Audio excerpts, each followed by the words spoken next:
One day at the hospital where I am employed, I unexpectedly crossed paths with Jessica, a friend of my mom. With a surprised tone, she questioned my presence, stating that I seemed completely out of place. She warned me that if I came seeking a job, I wouldn't find one, instructing me to go back home. Jessica's unexpected comment left the surrounding doctors in a state of frozen uncertainty. I couldn't fathom what she was implying, hoping it wouldn't escalate into a serious matter that might already be too late to rectify. It appeared Jessica hadn't grasped that making an enemy out of me wasn't wise. However, silence was no longer an option. Addressing Jessica directly, I couldn't help but wonder if she was fearless or simply clueless. With a perplexed look, as if she didn't comprehend the meaning at all, she responded, "Huh? What are you talking about? Let me introduce myself.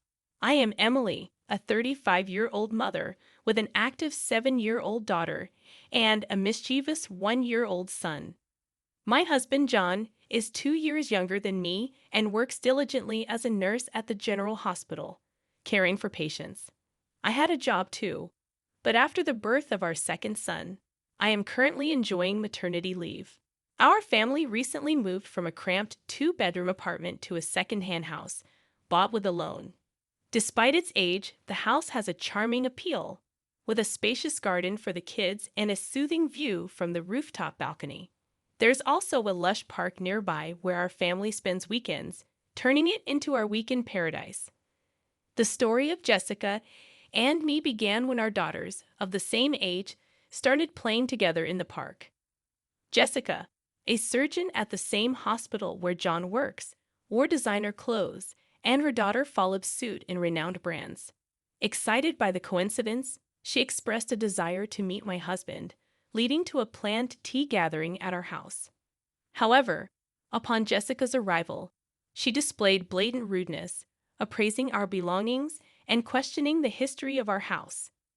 Her impertinent remarks continued during tea, questioning John's choice of being a nurse and suggesting financial instability. Each word cut deep, leaving us at a loss for words. After she left, I apologized sincerely to John for the uncomfortable experience. Concerned, I contemplated keeping some distance from Jessica in the future. John reassured me with a warm smile, suggesting that while it's good to make connections with neighborhood moms, it might be best not to get too involved with Jessica. As time passed, our family experienced new changes. After giving birth to our second son and celebrating his first birthday, I contemplated returning to work. With John's parents providing support with the kids, I found myself with some spare time at the hospital where my husband works, enjoying a hot coffee at the hospital cafe. I'd heard a familiar voice from behind. It was Jessica. "Oh my, isn't that Emily? It's been such a long time." "Hello, Jessica. How have you been?" "Good. What brings you here today? Are you here to see John?" I inquired. "Yes, just some errands. Maybe a job interview or something. It must be tough on just John's income, right?" Her words dripped with sarcasm, and she grinned smugly. Wanting to avoid a troublesome conversation, I responded lightly, "Well, something like that." However, Jessica continued probing with a searching gaze. "This hospital has various stores, right? So where are you working part-time? At the convenience store? Or maybe the restaurant?" After a brief silence, I curtly replied, "Sorry, it's about time for my appointment." I left the cave quickly, moving swiftly through the hospital. I took the elevator to the top floor, heading to the director's office for an important job consultation. After about an hour of discussion, I made my way to the large auditorium of the university for my next appointment. There was an important announcement from the director scheduled that afternoon, with all the hospital staff gathered. On the way to the auditorium, I ran into John. "Oh, John, that's great. After the director's talk, let's go for lunch together," I suggested. "Sounds good. It's a bit of a walk, but how about pasta?" he offered with a smile. "The pasta place behind the hospital sounds good. I haven't been there in a long time. I'm actually looking forward to it." I agree happily. Lunch with my husband at the hospital was a rare treat. In the hallway to the auditorium, I ran into several doctors, engaging in brief conversations while exchanging greetings. John moved ahead quickly, and I followed at a leisurely pace toward the passageway leading to the auditorium. Along the way, I happened to meet some colleague doctors. Emily, it's really been a while, and I heard you had a child. Congratulations from the bottom of my heart. Warm words of congratulations were exchanged. Another doctor joined in. Emily, you were such a big help here. We've been in quite a stir since you left, he said with a laugh, hinting at the struggles. Then, another one asked with interest, is your return imminent? Despite such inquiries, the reunion was comforting, filled with nostalgia and relief to see my colleagues well. But the atmosphere quickly changed. Jessica suddenly appeared and asked curiously, Emily, why are you here? Are you heading to the auditorium by any chance? Yes, that's right. I have some business. I responded modestly yet clearly due to the presence of several colleagues. But Jessica's questions only grew. But the gathering is only for doctors and nurses, right? Why would a part-timer be here? She asked, not hiding her skepticism. Her remark brought silence to the corridor, a silence that seemed indicative. A part-time lady like her? A doctor muttered. Is she okay, I wonder? Another doctor murmured worriedly, not wanting to be involved in unnecessary commotion. I tried to weather Jessica's words. However, it seemed to only incite Jessica. Why are you ignoring me? It's like you don't think at all, Jessica exclaimed with a sneer. Lost your way? The auditorium isn't this way. If you're looking for part-time work, go the other direction. Now please leave, she commanded, looking down on me. The doctors present were appalled by Jessica's behavior, but sympathetically, they began to stand by me, attempting to defuse the situation. The surrounding doctors raised their voices in unison against Jessica. Disappointment and anger were evident on their faces, and their voices contained a strong sense of rejection toward Jessica's actions. Hold on, you! What kind of way is that to speak to Emily? Don't you have any manners? Apologize to her right now, they demanded, not just disapproving but reproaching Jessica's conduct. The doctors gathered, looking tense, and confronted Jessica, the atmosphere charged with tension. Jessica, faced with the united front against her, appeared confused and at a loss for words. What's going on? I just pointed out that she doesn't belong here. The meeting is only for relevant personnel, and she doesn't fit the bill, right? She tried to justify her stance, but my patience had reached its limit. With a composed tone, but with content sharp as a blade, I addressed Jessica. Jessica, you really are brave, aren't you? Or is it that you simply can't read the room? I critiqued calmly. Unable to find a rebuttal, she stared back at me, perplexed. What did you just say? I calmly made my position clear. You'll understand soon enough. The actions you took against me and your careless remarks, the serious consequences they could bring. The doctors present showed no sympathy for Jessica. Look, your future is now utterly uncertain, they said cuttingly. You might want to start looking for another job while you still can. They nodded earnestly to each other. Clearly cornered, Jessica was still unable to hide her panic and anger. So why on earth are all of you defending this non-regular employee so much? I don't understand why you rate her so highly, she raised her voice. The conversation among the doctors echoed in the hallway. Are you the new surgical specialist? One doctor inquired. So that's why you don't know Emily? That's quite pitiful, while another added, Jessica, with anger on her face and indignation in her tone, retorted, Can you explain what you mean by that? Her anger stemmed from the belief that judging people by their professional standing, regardless of their duties as a doctor, was against human dignity. The fact that someone with such values was in our workplace was deeply shocking to me, and I couldn't help but feel distrustful. Jessica seemed unaware, but in fact, I was the very person she should respect the most. The other doctors completely ignored Jessica's questions and left her with cold stares, quietly leaving the scene. Then I stated calmly, Well, Jessica, we can talk more about this later. You may find my husband's position as a nurse pitiable, but no matter how hard you try, you can never be like John. Besides, the fact that you find meaning in competing shows a great misunderstanding on your part. Jessica became flustered. Wait a minute. Who on earth are you? You're not just a part-timer, are you? She raised her voice. I smiled secretly and replied, as I've already said, you'll come to understand shortly. And with that, I hurried off toward the auditorium. As I entered the auditorium, a large number of doctors had already gathered, and the director stood in front of the screen. Thank you all for gathering here during your busy schedules. Today, I would like to discuss the future direction of our hospital. He began and then proceeded to make an important announcement. Seeing John in the crowd, he approached me and whispered, Emily, good timing. I happened to overhear a bit earlier. Was there some trouble with Jessica? Yes, she did point out something minor, but it's not a big deal, I replied. Interestingly, it seems she has misunderstood me for a part-time worker at this hospital, I replied. John looked incredulous and responded, No way, Emily, as a part-timer? We couldn't help but suppress our laughter at the absurdity of the situation. Amidst this, the director concluded the explanation of the annual business plan and moved on to a significant personnel announcement. As you all know, our hospital is well staffed with an adequate number of doctors and nurses. To further improve the quality of our medical services, we plan to actively implement overseas training programs. The first training is scheduled in 2 months, and we will select 5 doctors and 5 nurses for it, he declared. This announcement was met with cheers from the attending doctors, and everyone was excited about the prospect. Overseas training meant an excellent opportunity to learn about the latest medical practices in the world.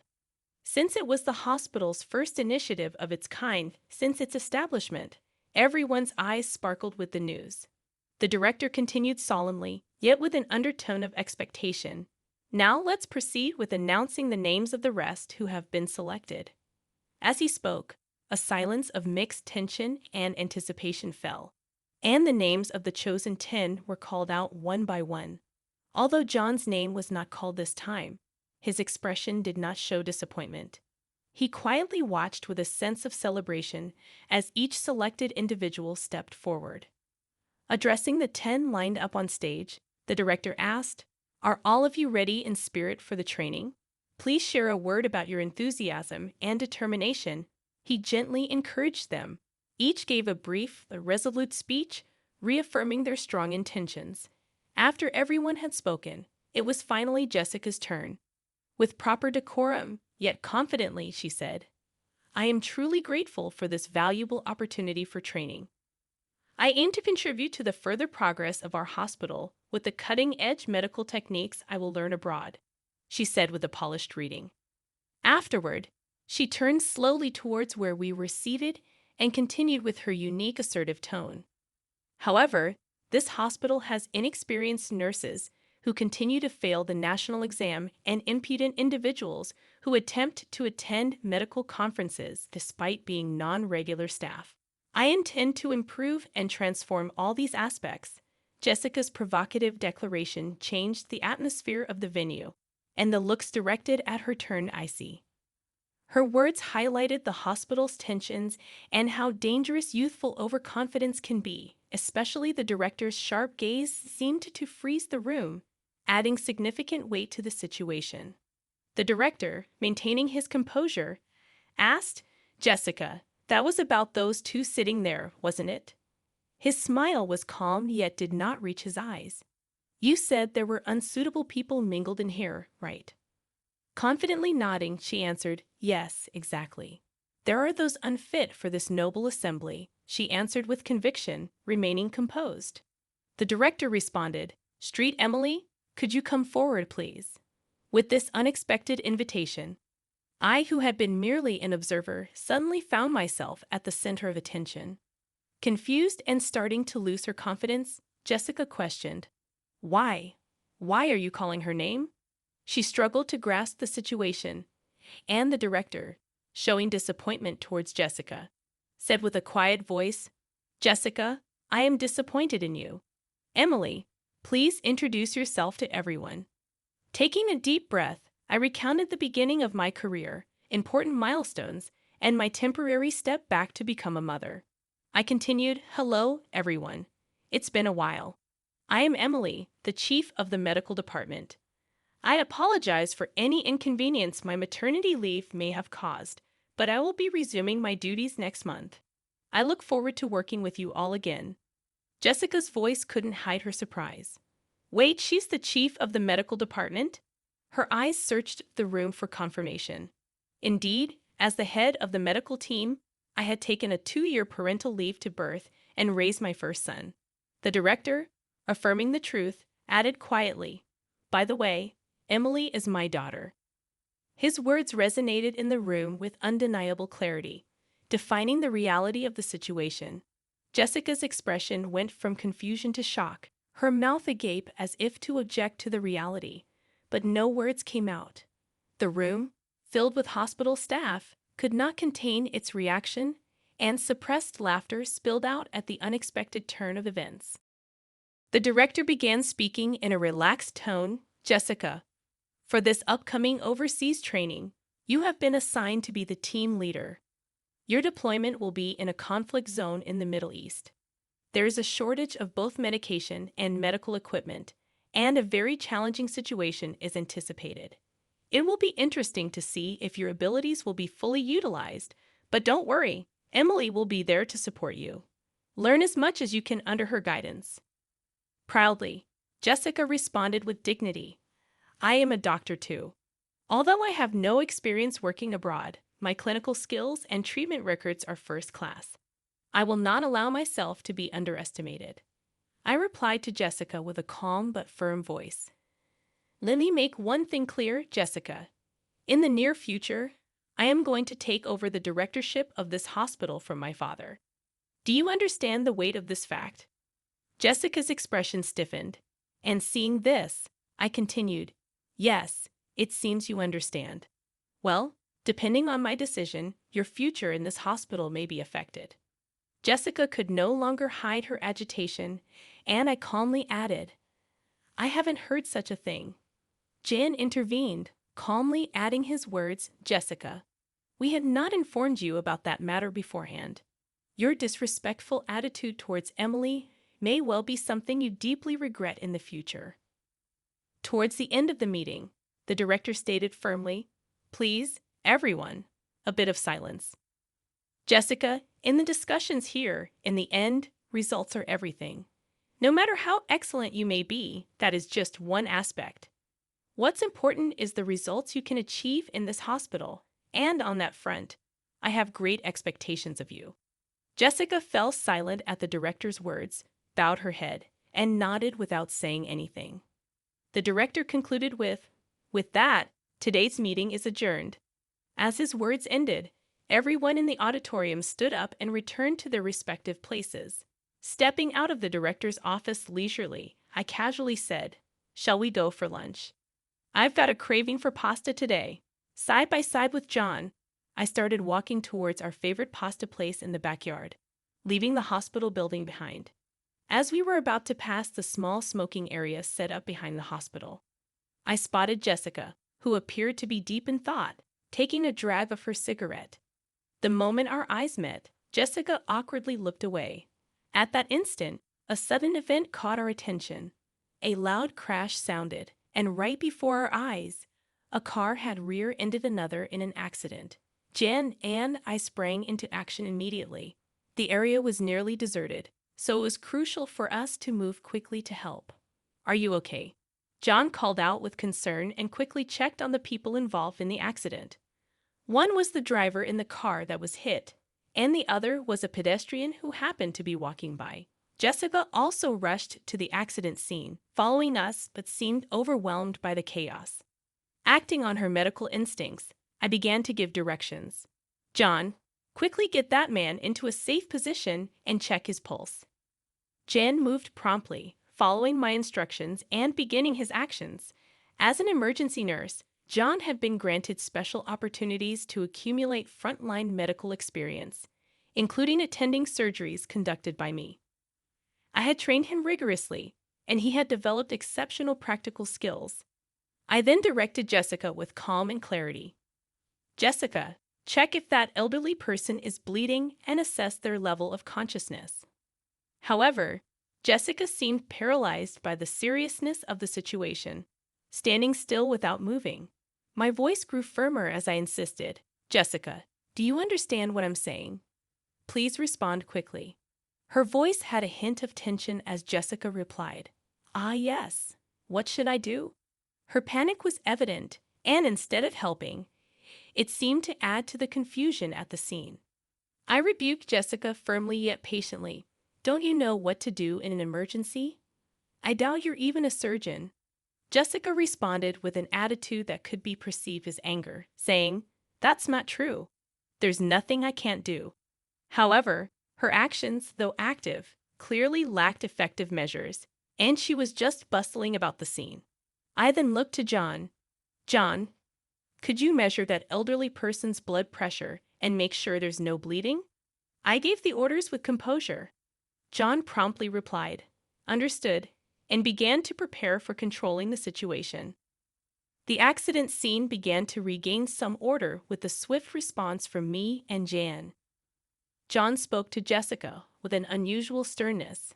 "Jessica, come over here and help," he directed. Jessica complained. "What do you mean? A nurse asking for such a thing?" But John cut her off. "This is no place for someone who can't do anything. If you're not going to be of help in this critical moment where lives are at stake, please step back," he said decisively. Jessica was at a loss for words and stepped back from the scene silently. John reviewed the situation and reported to me, "The vitals are stable, but there might be internal damage. We should conduct a thorough examination as soon as possible." As professionals, they demonstrated readiness to collaborate with other medical staff around them, doing their best for the patients. I directed the response with a steady demeanor. "Let's begin the procedures then. The driver over there seems to be disoriented, but I don't see any serious symptoms. Let's move him out of here." I then turned to Jessica. "Could you please call an ambulance on your cell phone?" Despite my words, Jessica stood frozen, unable to move. I addressed Jessica with suspicion. "Jessica, I'm speaking to you. Do you hear me?" Jessica seemed confused, hesitatingly murmuring, What's the number for the ambulance again?" Jan intervened. "Just give me that phone." He stepped in and took over, arranging for the ambulance. About 5 minutes later, police and fire department personnel arrived, and the once chaotic accident scene started to be sorted out gradually. People gathered, including doctors, department heads, medical students, and even professors. But without being disturbed by this, I spoke to Jessica with calm and stern emphasis on the gravity of the situation. "To be frank, Jessica, your actions earlier were more of a hindrance than a help. What exactly can you say you've accomplished?" I posed the direct question. Jessica was silent, unable to answer. In the medical field, every minute, every second can determine the outcome. This is not a place to protect your ego. Jessica's voice was barely audible as she apologized, "I'm sorry." The crowd at the accident scene quietly observed their exchange, and the director himself was also present. Jessica just seemed out of place and embarrassed. I continued, addressing Jessica. "You've looked down on Jan as just a nurse, but the fact is your positions are different. There's no meaning in comparing you and John. He is one of the most competent nurses in this hospital. Can't you see now how powerless and insufficient your actions were in this situation?" I confronted Jessica with the truth. Jessica retorted somewhat stubbornly, "If I had more experience in emergency situations, I could handle it perfectly well." But John sensed the uncertainty behind her words and calmly exposed her vanity. "You're always driven by a desire to have your accomplishments recognized. However, contrary to the superficial appraisal, your actual skills in the field are still immature. You've just demonstrated that fact yourself," he asserted. He continued, adding insult to injury. "You say you'll gain experience in emergency treatment in the future, but this moment is also a practical situation. Given your current state, it's unlikely you'll have further opportunities to experience the field in the future." Jessica's confidence began to show cracks, and she seemed on the verge of tears, conscious of the surrounding eyes. Yet, the medical field, dealing with lives, demands proper judgment and strictness. Therefore, I had to convey a decision that would impact Jessica's future. Jessica, I regret to say this, but your name will be removed from the Overseas Training Program candidate list, I declared. Jessica was taken aback. I looked to the director for confirmation.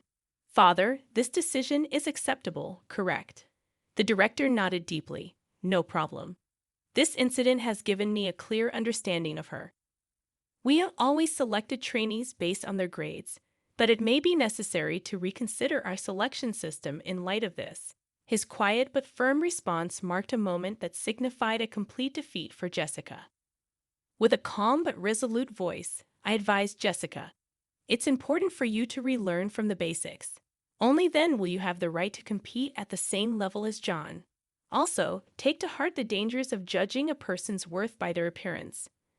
While I considered letting you go from the workplace, I have decided to give you one more chance, the last chance.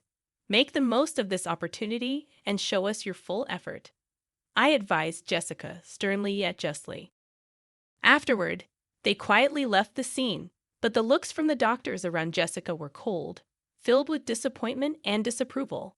Their evaluation of her future was seemingly already set. Weeks passed, and the long-awaited departure day for the overseas training arrived. Jen and I headed to the airport, excited to acquire new knowledge and experience. As for Jessica, I had heard that she resigned from the hospital just a month after the incident. She couldn't endure the cold stares of those around her and ultimately chose to prioritize her pride. Personally, I thought that it was for the best. A doctor who puts pride at the forefront doesn't deserve to hold patients' lives in their hands, and no one would want to entrust their life to such a person. On the way to the airport, I spoke to John with words filled with hope. John, let's use our abilities to turn this hospital into one of the most renowned places in the world. Jen, sharing that passion and reaffirming his determination, replied, That's right. I need to work even harder and obtain my medical license as soon as possible. And so I quietly vowed to myself once more my unwavering resolve as a doctor to fulfill my duties.